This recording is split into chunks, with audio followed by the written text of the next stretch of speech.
Everybody always says, if you tried your best, that's all that matters. The best is all you can do. If you tried your best, it doesn't matter what happens. It doesn't matter if you lose if you tried your best. Most people have heard that before.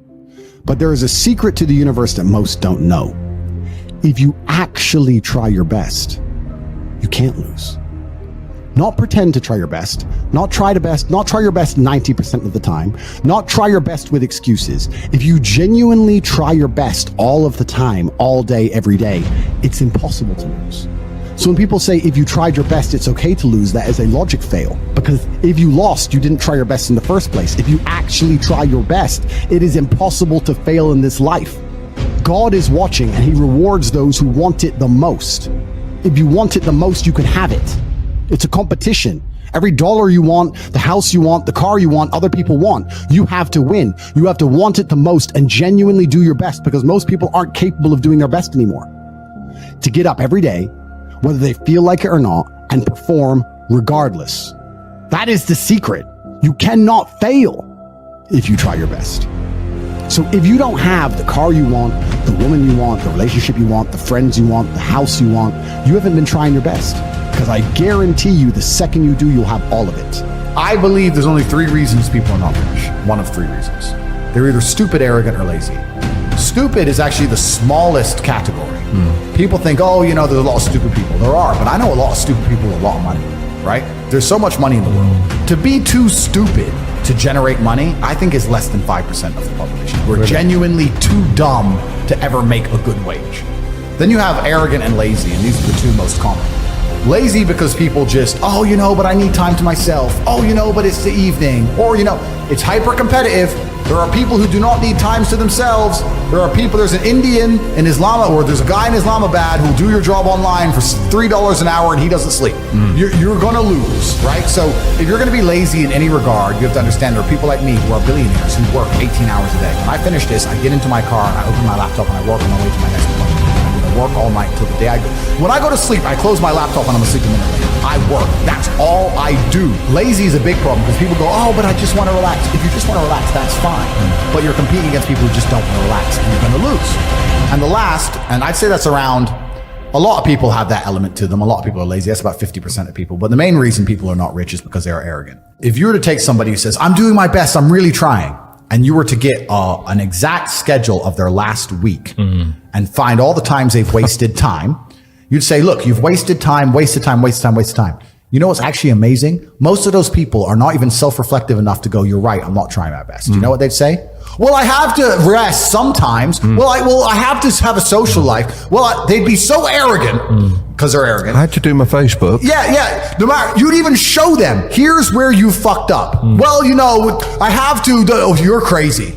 And then they go back to being a loser. A lazy person thinks he's working too hard, and a successful person thinks he isn't working hard enough. And we're doing 20 times the work they are. And we're like, oh, I could have done more, could have done this. Oh, I missed that today, can't miss that again. Oh, I should have taken that call. I should have flown there. I should have. That's, you know, we have guilt about it. They don't give a solitary fuck. And even if you pointed it out to them, they'd sit there and go, oh yeah, and they'd make some excuse for it.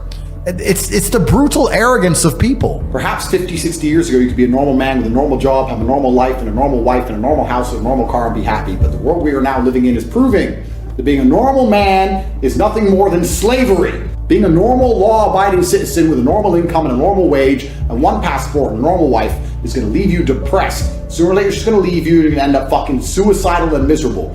This is what I don't understand about people, especially men in the world today. Why are they so worried about being afraid? Why are they so worried about, I was afraid every time I fought. I fought anyway.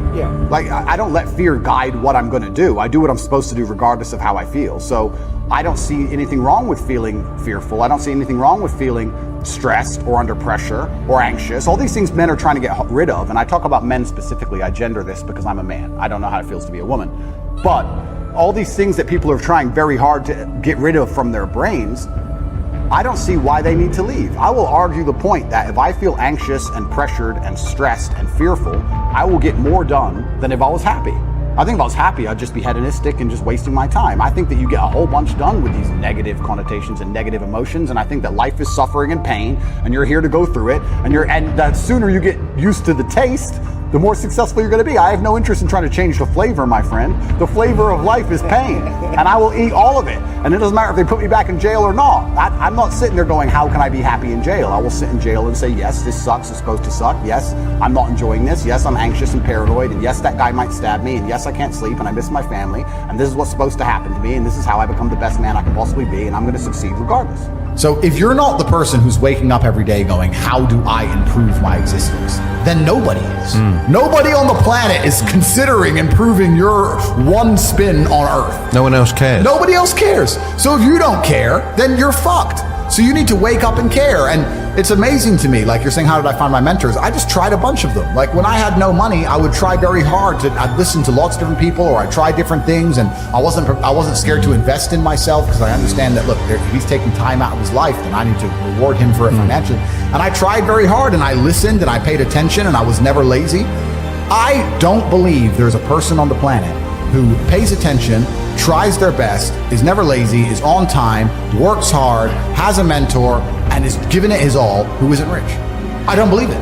I think that if you do all those things, you're rich. And if you don't have any money, you're missing one of those key elements. Now, you can fool yourself and you can fool everyone else and you can pretend you're doing them, but if you're truly honest with yourself, am I finding people who are trying to teach me what I want to know, and am I trying my best? And the answer is fucking no every time. For you to become rich and successful is going to require pain and suffering. And you have to understand exactly what your dream life is to make the pain and suffering worthwhile.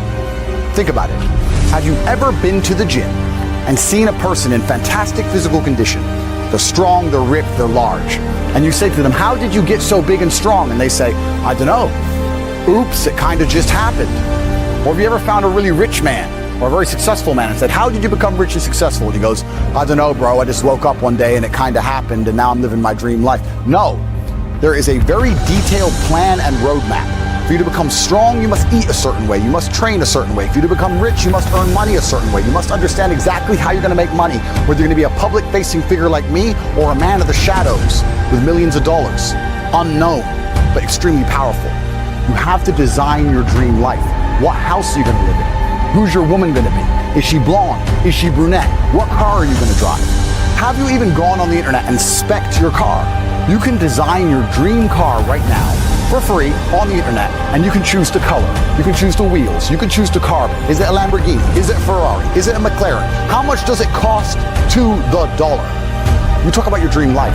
You don't even know what your dream life is. How do you expect to get to a destination when you don't know where you're going?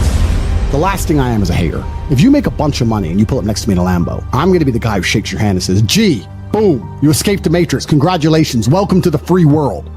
That makes me happy. I want all of you to win. I'm not a hater. I'm not out here hoping I get to win and you lose. If you lose, you deserve to lose because you didn't take action. If you take action, you will win.